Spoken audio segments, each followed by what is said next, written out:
Alrighty. Looks like everything is all ready to go. My name is Chris GC8, and today I'm going to be doing some reading. A little bit of reading from one of my favorite books of all time, Treasure Island. This isn't the original version, I guess you can say, in the sense that it's part of the Great Illustrated Classics series, where basically they took um, classic literature, Treasure Island, um, Call of the Wild, stuff like that, and they kind of condensed it, made it easier to read. So I got this book when I was probably in uh, fourth grade, third or fourth grade, um, and while I have read the original Treasure Island, I do really enjoy this version because it's very simple, very easy to read. Um, and yeah, this is the one that I read as a kid, so it kind of have that little bit of a nostalgia factor to it. So I'm going to be reading some of this today as a stream. This is my first time ever doing this kind of stream. I've never read uh, on stream before, live. Uh, a lot. Maybe some of you are used to me doing video game streams over on YouTube Gaming, but yeah, this is not what I'm used to doing, so forgive me if it's a little awkward. And yeah, I guess I can start. So this is Treasure Island. Robert Louis Stevenson is the author.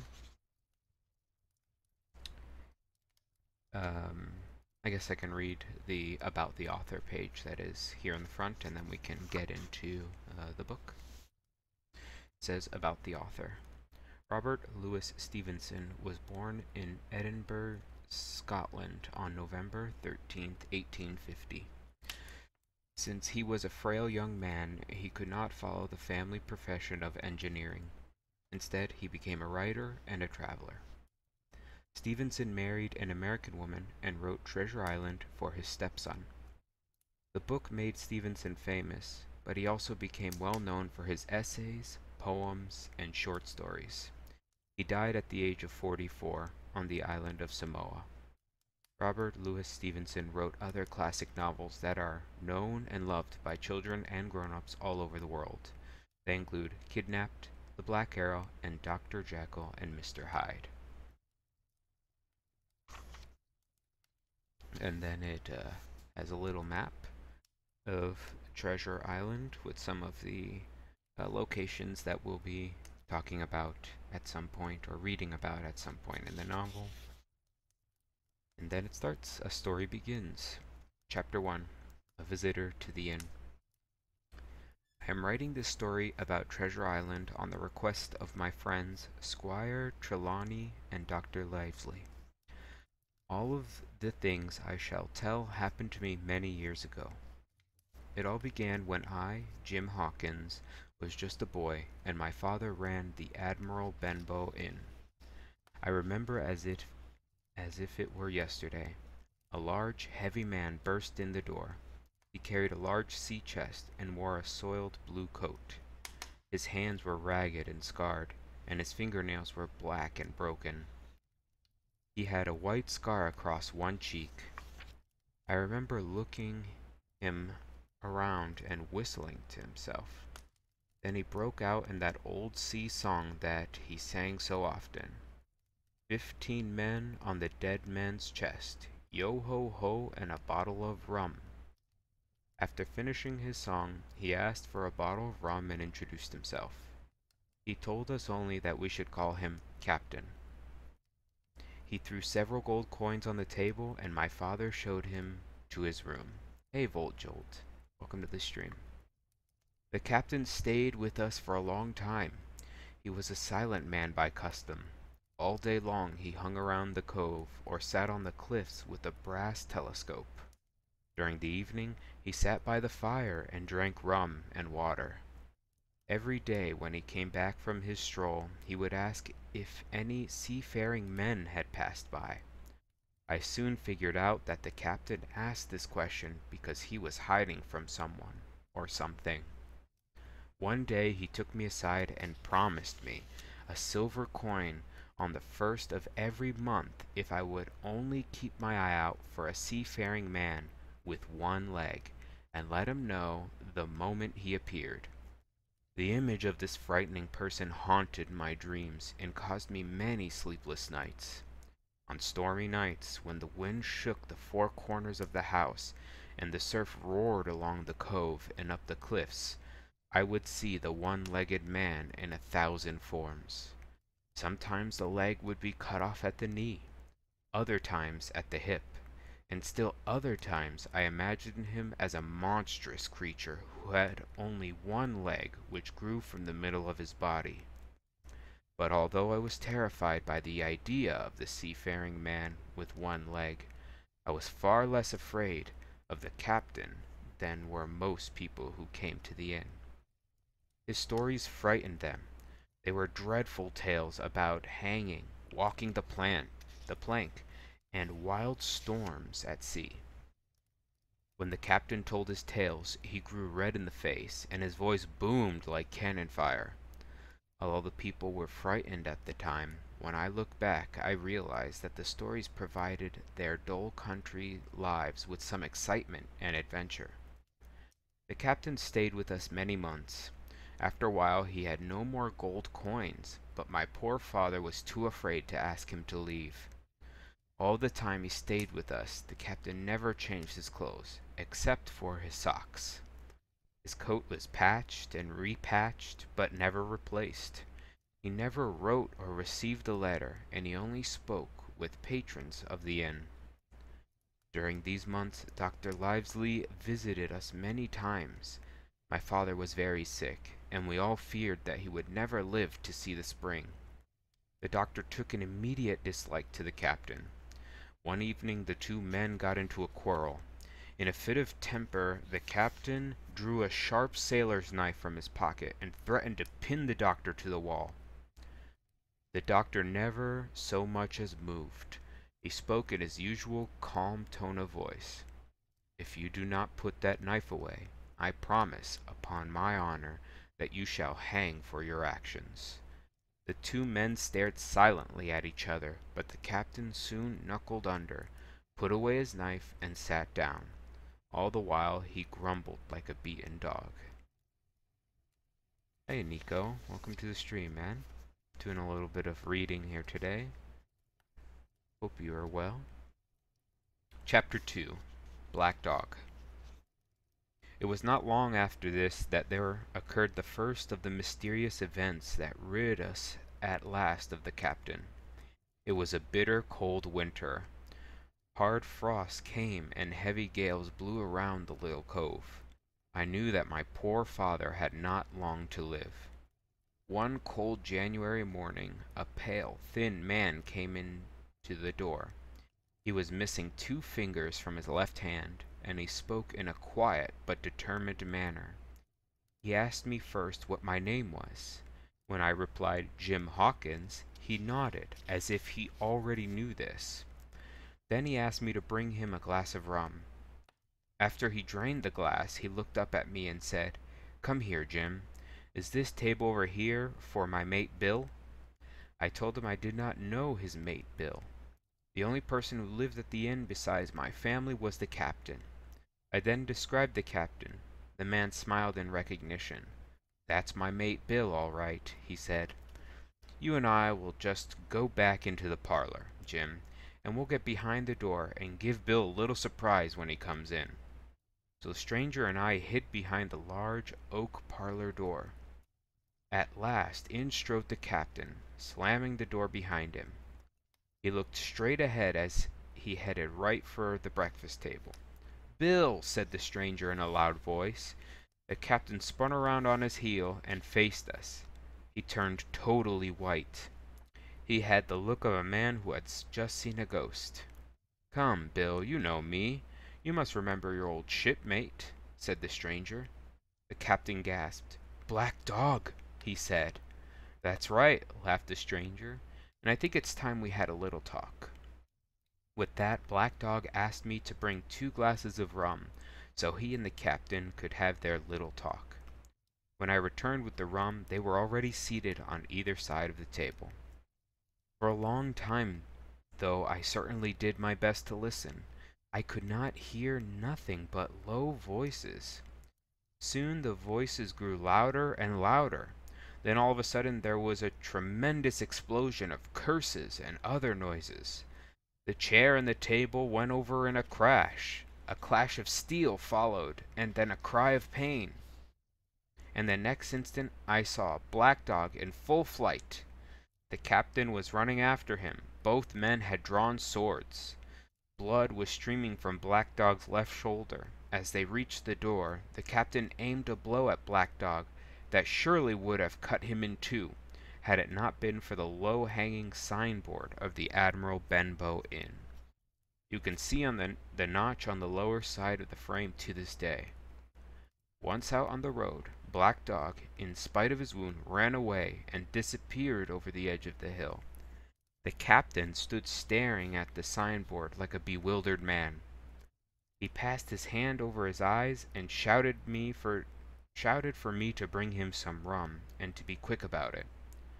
The next thing I heard was a loud fall in the parlor. I ran in and saw the captain laying full length upon the floor. At that instant my mother came running downstairs to help me. Between us we raised the captain's head. He was breathing very loudly, but his eyes were closed, and his face was drained of all color. "Dear, dear!" cried my mother. "What a disgrace upon the house, and with your poor father so sick!" It was a great relief to us when the door opened, and Dr. Livesey came in to pay a visit to my father. "Oh, doctor!" I cried, "what shall we do? Where is he wounded?" The doctor soon discovered that the captain had not been wounded at all. He had had a stroke. In no time at all the doctor rolled up the captain's sleeve and prepared to take some blood. On the captain's arm we noticed many tattoos.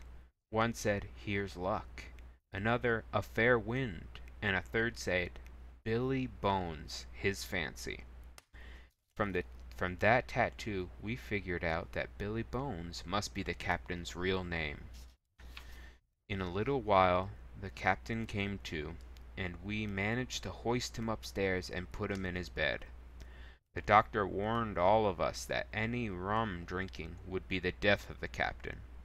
He also confided in me that the old sailor would have to stay in bed for at least a week, or he might suffer still another stroke.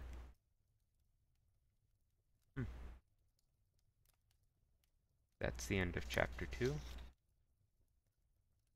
Chapter 3. The Black Spot. The next afternoon I stopped to bring the captain some cooling drinks and medicine. He was lying very much as we had left him the day before. Although he was still weak, he seemed excited. "Jim," he said, "you're the only one here that I can depend upon. You know that I have been giving you a silver coin every month I've been here. I'm pretty low now, but do you think you could bring me a glass of rum?" I tried to tell him what the doctor had said, but he dismissed it as nonsense. As he talked and tried to convince me how badly he needed the rum, his voice grew louder. I was thinking only of my father, who needed quiet, and I agreed to get him the rum if he would be still. Then he asked me how long the doctor said he would be in bed. When I told him it would be at least a week, he looked angry. "Thunder!" he cried. "A week's more than I have. They will have the black spot on me by then. I won't let 'em get me this time, I swear it." As he was speaking, he tried to get out of bed, but he collapsed in weakness. "Jim," he said, "that Black Dog, he was a bad one, but there are worse out there to get me. Now if I can't get away, they'll tip me the black spot. Mind you, it's my old sea chest that they're after. You get on a horse and go to that doctor. Tell him to send all the men he could find here to the inn. All of old Flint's crew will be here.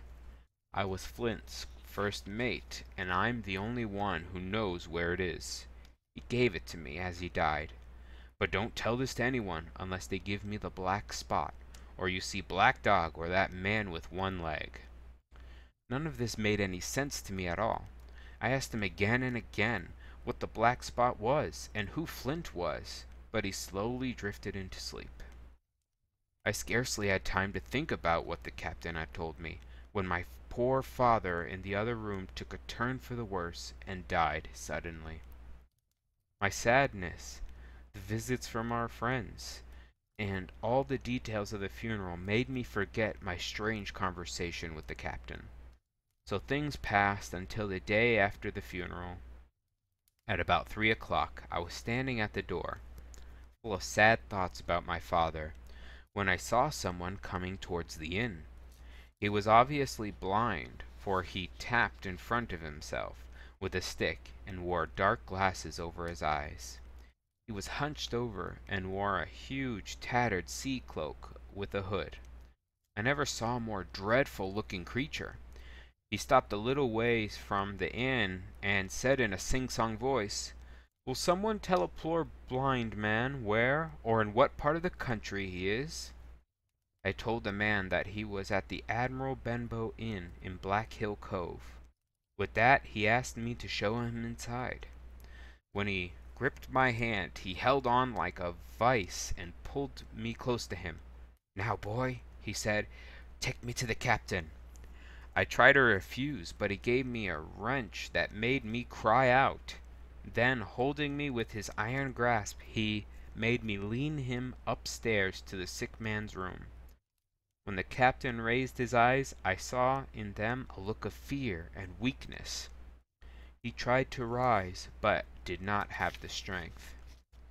"Now, Bill, sit where you are," said the blind man. "Even though I can't see, I can hear if you move a finger. Now you, Jim, take his left hand and bring it close to mine." We both obeyed him to the letter, and I saw him pass something from his hand to the captain's hand. "And now that's done," said the blind man, and he walked slowly out of the inn. I could hear his sick tap, tap, tapping into the distance. It was some time before either I or the captain seemed to gather our senses. When I let go of his wrist, he drew in his hand and looked into the palm. "10 o'clock!" he cried. 6 hours! I'll escape them yet!" And he sprang to his feet. As he did this, he grabbed at his throat, swayed for a moment, and then fell with a loud thud upon the floor. I ran to him at once and called my mother. The captain had died of a stroke. Although I never liked the man, when I saw him there on the floor, I burst into a flood of tears. It was the second death I had known, and the sorrow of the first was still fresh in my heart. Chapter 4. The Sea Chest. Before I start, I'm going to take a little sip of water, if you don't mind.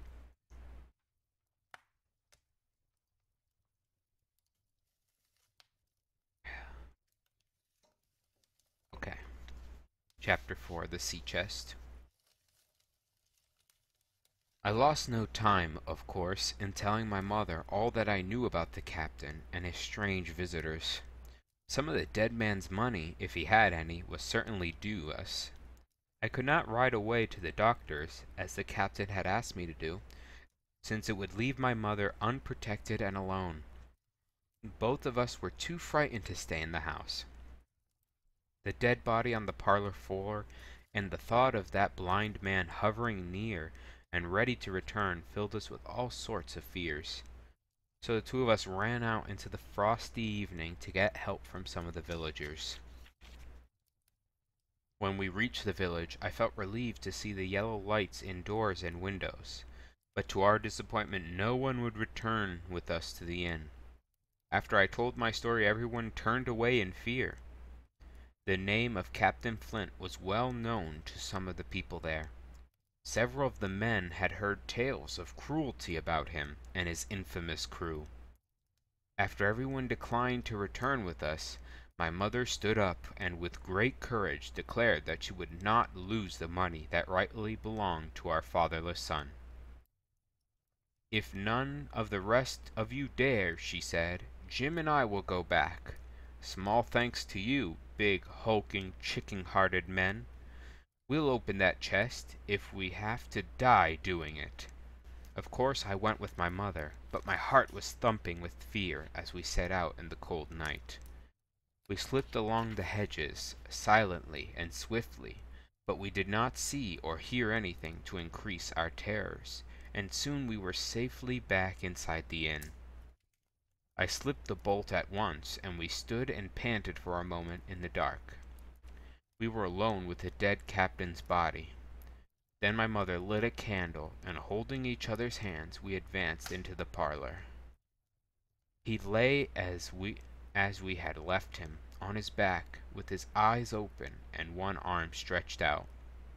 "Draw the blinds, Jim," whispered my mother. "We have to get the key off his body. It must be there somewhere." I went down on my knees at once. On the floor, close to his hand, there was a little piece of paper. It was blackened on one side. This must have been the black spot. On the other side was written this short message: "You have till 10 tonight." I looked up at the clock. It was almost 6. We still had 4 hours. I felt in the dead man's pockets, but all I could find were some coins and bits of tobacco. "Perhaps it's around his neck," suggested my mother. I closed my eyes as I tore open his shirt. Sure enough, hanging on a bit of string was a small silver key. I cut the string, and we hurried upstairs to open the chest. It was like any other seaman's chest on the outside. The initial B was burned on the top with a hot iron, and the corners were smashed and broken. We unlocked the lid and opened the chest. A strong smell of tobacco rose from inside. We unpacked the contents layer by layer. There were some clothes, pistols, a Spanish watch, a compass, and many trinkets. But at the very bottom we found a bundle of papers tied up in an oilcloth sack, and a purse filled with gold coins. "I'll show these rascals that I'm an honest woman," said my mother. "I'll only take what he owed us, and not a penny more." She began to count out the amount from the captain's debt. It was a difficult task, since the coins came from so many countries, and neither of us knew their exact worth. When we were about halfway through, I suddenly heard a sound. It was the tap-tap-tapping of the blind man's stick upon the frozen road. I urged my mother to take the money and make a fast escape, but my mother, frightened as she was unwilling to take a cent more or a cent less than was rightfully due to us. But when she heard the sound of approaching footsteps, she decided to take what she had already counted. I kept the papers in the oilcloth sack, and we left by the back door. We had only reached the outside of the inn when we could hear a group of men knocking on the front door. My mother and I began to run. "My dear," she said, "take the money and the papers and run on ahead. I am going to faint." But I wouldn't leave her. This was certainly the end for both of us, I thought. Somehow we made it to the little wooden bridge, and I helped her across. As soon as we reached the other side, she collapsed in a dead faint. I managed to drag her to a spot where we could not be seen, but where we could hear everything that was going on inside the inn. Chapter 5. The Last of the Blind Man. My curiosity was greater than my fear, and I crept even closer to the inn, so that I could see and hear what was happening. There were 7 or 8 men pounding on the heavy oak door.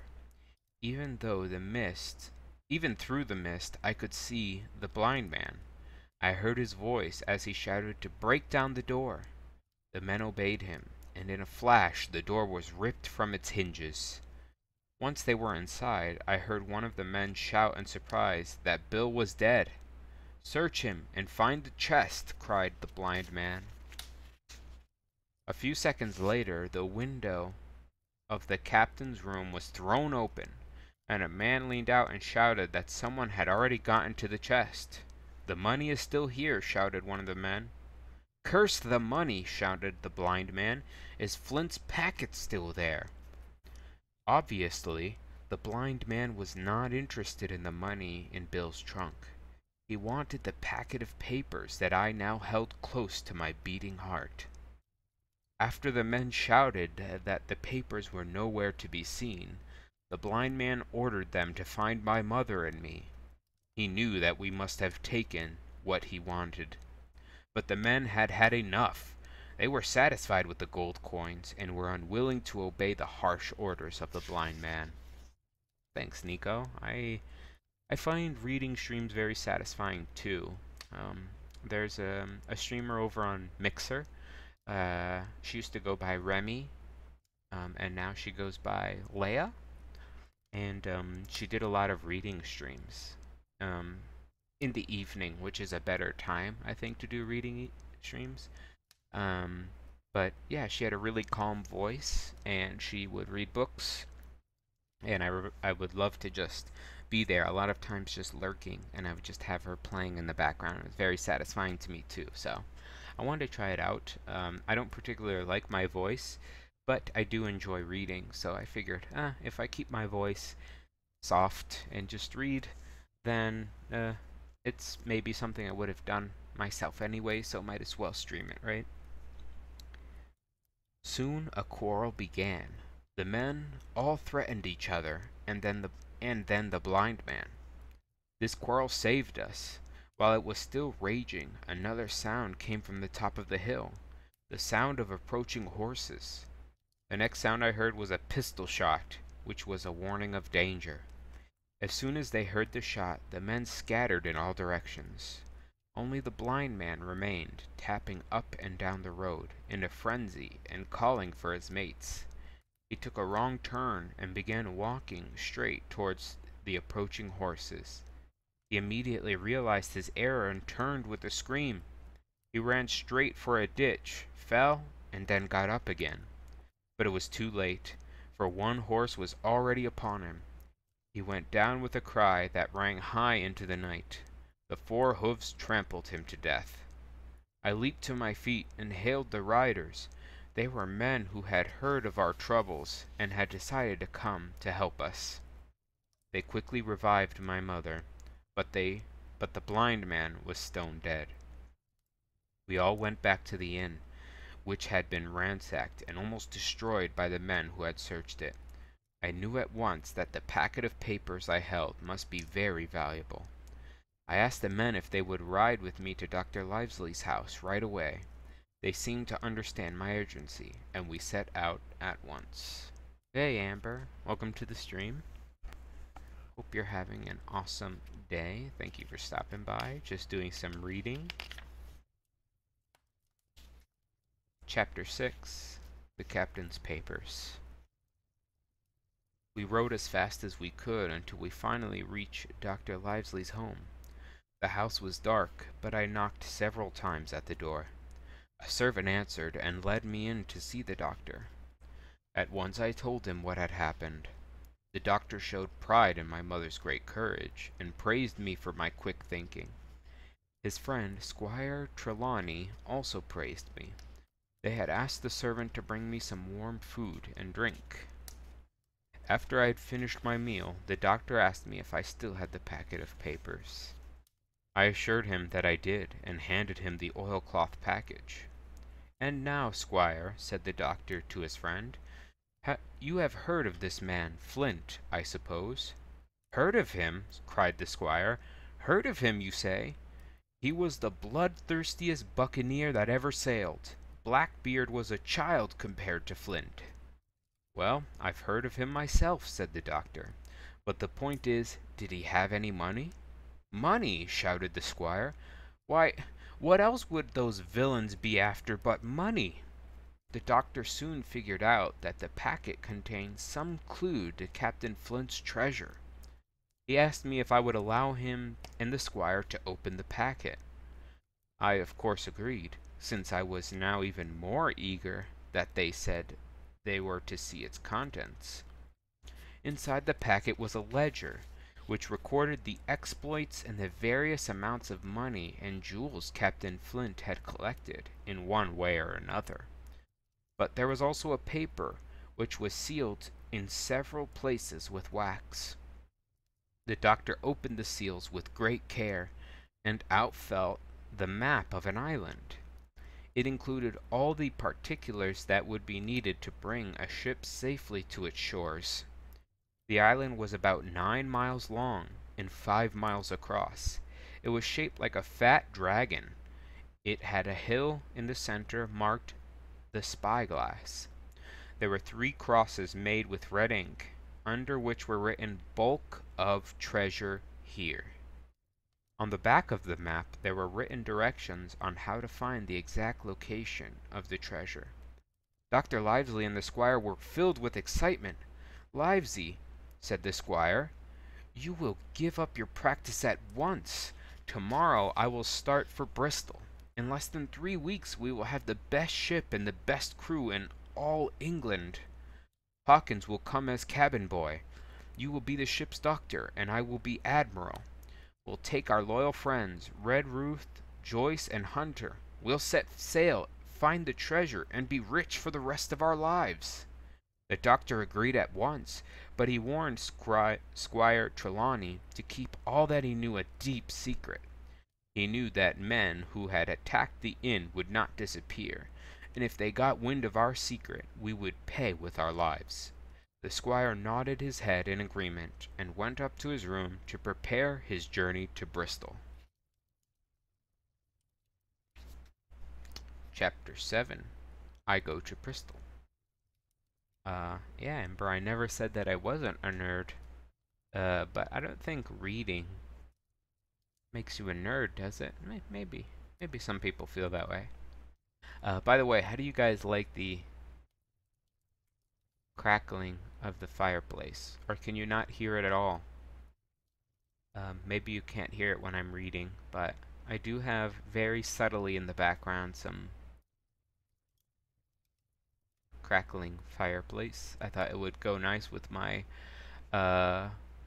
Angry Birds pig fireplace thing. But yeah, I thought it was a cute little thing to have in the background. They kind of dress like Sherlock Holmes, so I think that maybe if I do this again, maybe the next thing I'll read is one of the Sherlock Holmes stories. I do have a couple of them here. I have The Hound of the Baskervilles.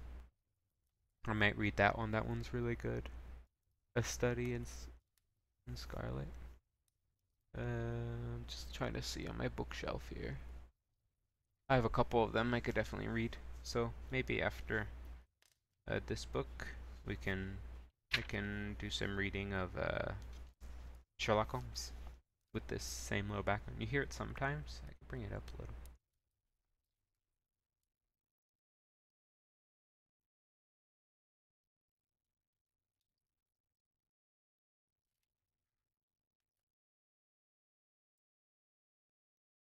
It doesn't seem to do anything. Let me see.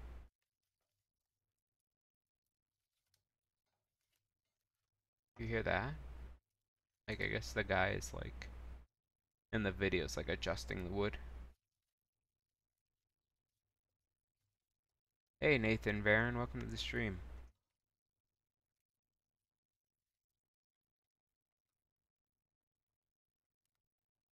Maybe I could bring my volume a little lower, then you'll hear that one better. Okay, that should be good. Ooh, that was a big pop.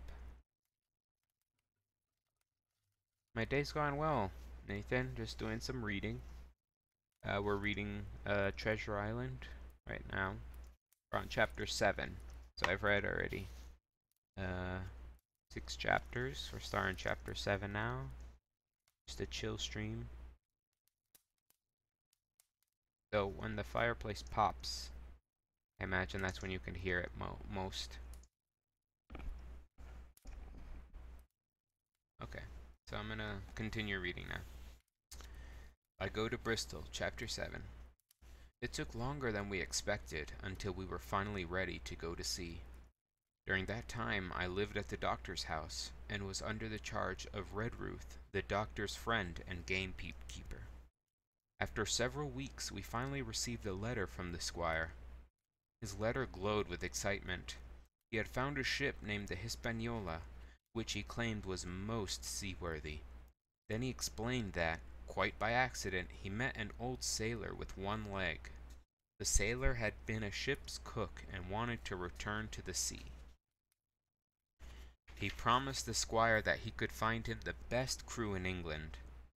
Trelawney was very taken with this man, whose name was Long John Silver. He assured us that the fellow was honest, hard-working, and quite clever. He also owned a tavern in the town and had a decent-sized bank account. The letter filled me with excitement and expectation. We were to leave for Bristol the very next day. I hurriedly ran to say goodbye to my mother, who was managing the inn quite well. That night I could hardly sleep. I was so filled with dreams and exciting adventures at sea. So, the captain's name is Long John Silver, eh? Nico, you might not know this, but I imagine Nathan, Amber, and whoever else is watching is very familiar with the name Long John Silver. It's actually a fast food, seafood-ish type of restaurant we have here in the States. So fast food similar to like a McDonald's or Burger King, but they specialize in like fried fish and shrimp and stuff like that. That's like what they focus on instead of like burgers. They do seafood. So Long John Silver's. Maybe the restaurant was based off of this fictional character, or maybe it was a real character. I'm not sure. Chapter 8. At the Sign of the Spyglass. The ride to Bristol was long and uneventful. When I finally arrived, Squire Trelawney was there to meet me. We walked together along the docks, and to my great delight I was able to see many ships of all sizes and types. In one, sailors were singing at their work. In another, seamen were climbing high above me on masts that seemed no thicker than a spider's web. Although I had lived by the shore all my life, it seemed I had never been near the sea till then. When we finished eating our breakfast, the squire gave me a note addressed to John Silver. He owned a tavern called the Spyglass, and I was to go there to meet him and give him the note. I soon found the place. It was bright and freshly painted. The windows had neat red curtains, and the floor was cleanly sanded. As I was waiting, a man came out of a side room, and at a glance I was sure he must be Long John. His left leg was cut off close to the hip, and under the left shoulder he carried a crutch. He managed to get around quite well in spite of his handicap. He was very tall and strong, with a face as big as a ham. But there's something seemed pleasant and intelligent about him. He whistled as he moved among the tables. I had not forgotten what Captain Bill had told me long ago in the inn.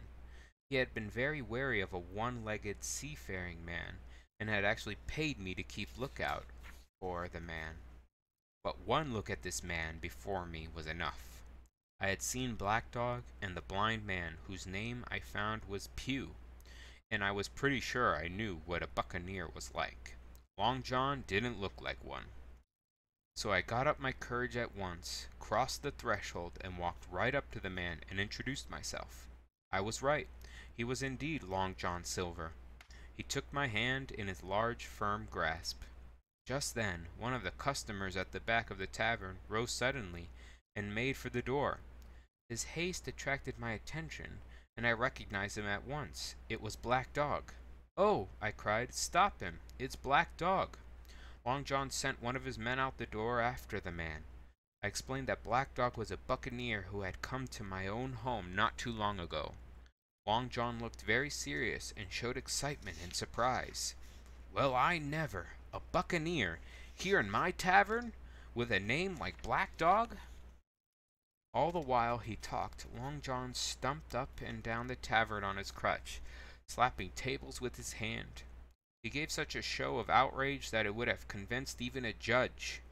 My suspicions had been awakened when I saw Black Dog at the tavern, but now Long John had me thoroughly convinced that he had never seen the man before.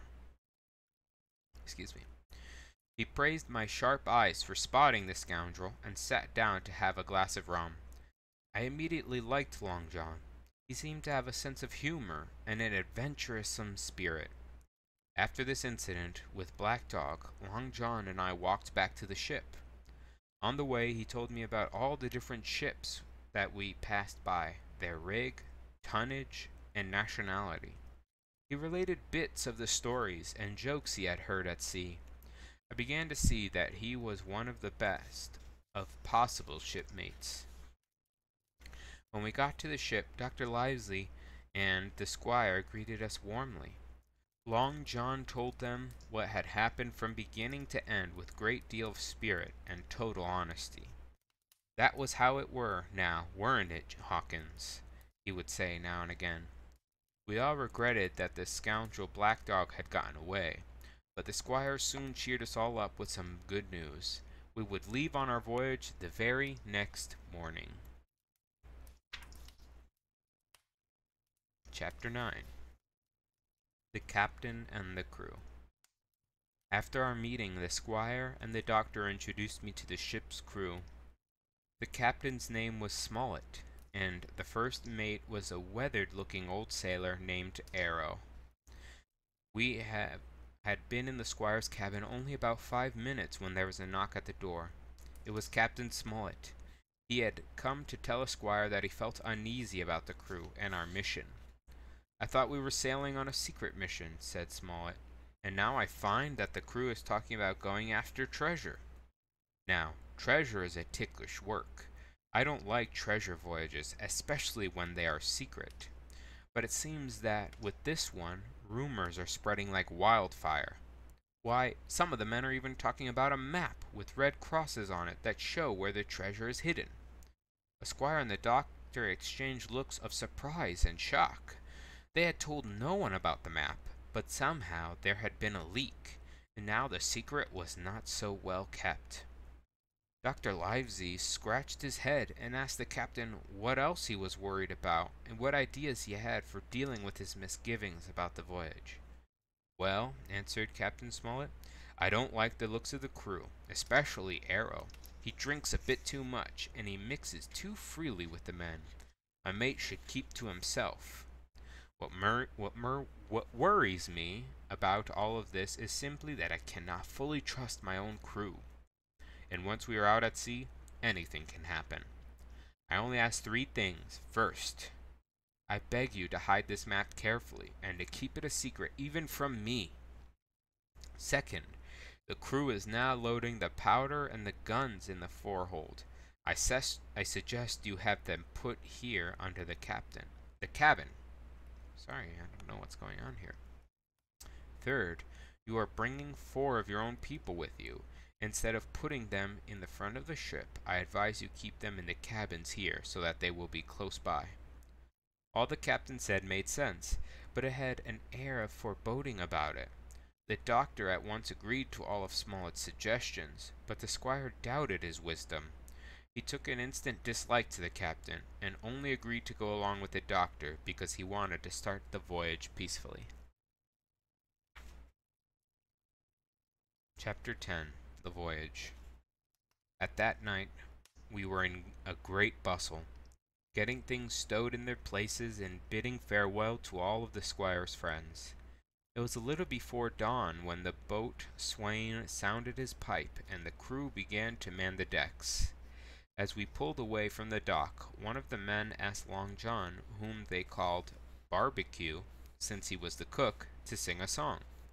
He at once broke out with the words I knew so well. 15 men on the dead men's chest, and the whole crew sang the chorus. Yo ho ho and a bottle of rum. That exciting moment carried me back to the old Admiral Benbow Inn, and I could almost hear the voice of Captain Billy Bones piping in the chorus. I am not going to relate the voyage in detail. It was fairly prosperous. The ship proved to be a good ship. The crew were capable seamen, and the captain knew his business well. But before we came to Treasure Island, 2 or 3 things happened that are important to my story. Mr. Arrow turned out to be even worse than the captain had feared. He had no command among the men, and they ignored him when they wanted to. After a day or two at sea, he began to appear on deck with hazy eyes, red cheeks, and slurred speech. He was obviously drinking, but none of us could figure out where he got the rum. Of course, we made it very plain that there would be no rum or other alcohol allowed on board. No matter how carefully we watched him, we simply could not figure out. Arrow was not only useless as an officer and a bad influence among the men, but it was plain that at this rate he would soon kill himself. No one was very surprised nor very sorry when one night during a rough sea he disappeared entirely and was never seen again. Long John, or Barbecue, as the crew called him, had a great respect among the men. He was always kind to me and was always glad when I stopped by in the kitchen to talk with him. "Come away, Hawkins," he would say. "Come and have a yarn with John. Nobody's more welcome than yourself, my son. Here's Captain Flint. That's what I call my parrot, after the famous buccaneer. Here's Captain Flint predicting success to our voyage." And the parrot would say over and over, "Pieces of 8, pieces of 8," until I wondered why it was not out of breath. We had some rough weather on the voyage, but as we neared our destination, we had a steady breeze and a quiet sea. The Hispaniola rode steadily, dipping her bow now and then with a whiff of spray. Just after sundown, when all my work was over and I was on my way to my berth, it occurred to me that I would like an apple. The squire had stocked the ship with several barrels of apples, which he thought would be pleasant for the crew. When I looked into the large barrel, it seemed so dark that I couldn't tell if there were any apples left. So I got inside the barrel itself, sitting there in the dark, with the sound of the water and the rocking movement of the ship. I either fell asleep or was on the point of doing so, when a heavy man sat down close by. The barrel shook as he leaned his shoulders against it. I was about to speak when I heard the man begin to talk. It was Long John Silver, and before I had heard a dozen words, I would not have shown myself for all the world. I lay there trembling and listening in fear and curiosity. I soon understood that the lives of all the honest men on board depended on me alone. Alright. I think I'm going to end the stream here. I've read 10 chapters. Let's see how many chapters are in the book. It's not the longest book. Like I said, it's kind of like an abridged version. So there are 27. Yeah, that'd be good for about 2 or 3 streams. So I'm gonna leave the stream here on chapter 11. I need to find a bookmark. I haven't used a bookmark in a long time, but I'll have to find one. Thank you guys for stopping by and hanging out to my first ever reading stream. It was definitely a different experience, and I know kind of what I would like to change some things if I wanted to continue doing these reading streams. Thank you, Nico, Nathan, Amber, Bolt, Jolt, and anyone else who may have been lurking. I will stream again soon. It was fun. I enjoyed reading. I will be streaming some gameplay soon, and then of course in about 2 months, actually exactly 2 months, I will be in Japan, and so expect to see some IRL type streaming. I have a gimbal stabilizer for my phone, and I have rented a Wi-Fi box, so I'll be able to do some IRL streaming, just me kind of walking around Tokyo, showing you guys around, interacting. Nico, this will probably be great for you because of time zones, because anyone who lives here in the States, basically, unless I start my stream at, like, I don't know, if I start my stream walking around, let's say at like 11 a.m. in Japan, then it will be 1 a.m. in the United States. So that's not good. But maybe with you, Nico, it'd be better. But still, I'll keep you guys up to date on that as it comes closer to my trip. But that's 2 months from now. All right. Thank you guys for hanging out, and I will catch you next time.